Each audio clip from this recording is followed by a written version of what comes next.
Ooh, that looks like me. That actually looks like me. Like this is a low poly representation of me. Thank you, devs. Hello everyone and welcome back. Viren here, and today I'm going to be talking about the first impression of Into the Radius. You might think, wait a minute, man. The PC VR one? The what, like 3-year-old Into the Radius game? What the fuck? Well, no, not really. I mean, yes, the same game, different device altogether.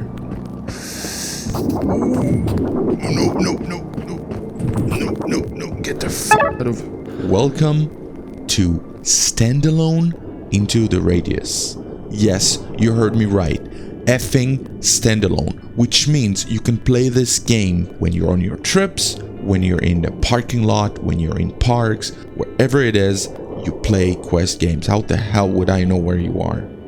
Now, this is a closed beta, which means the team is still working really hard on this port. And I gotta tell you all, from what I've experienced, from what I've seen, they're doing an amazing job so far. Well, with some exceptions, and I'll talk about this later. So for those of you who have not yet heard about Into the Radius, what genre, what style of a game this is, think about, I don't know, 2006 Stalker maybe? You know what? It actually reminded me a lot of Fallout 4, or maybe heavily modded Fallout 4 VR that would make the game a really strong and difficult survival game. Personally, I love playing Fallout 4 using Vortex. I love modding the shit out of it and using ENBs because some of you know me by now, I'm a big sucker for visuals. So what are my impressions? Well, the game, so I heard, is the most immersive first-person shooter available. I mean, the way I see it, immersion could be different for each person. Like, what do you find immersive? What floats your boat in a VR experience? For me,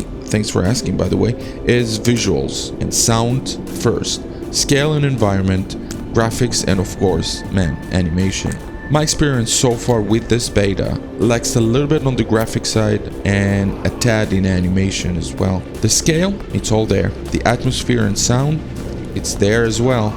I understand how limiting it is to develop to, let's be honest here for a second, a cell phone device. But there are cheats and tricks that you could really do. Even just an ambient occlusioner would bring the world's visuals to be less, you know what, flat. Just need another level of fake lighting, some more texturing to make it really stunning. Another thing that is very noticeable, especially next to the shooting range area. Shooting range? Should we go to the shooting range? Yes. Where's the shooting range? Is the level of detail. It just keeps popping in and out as close you get or further away you get from that area. It's very noticeable. Again, I know that it's still in the works and it's totally fixable. I just thought I'd bring that up. Next, jankiness. The player's height. I seem to be really tall. I don't know.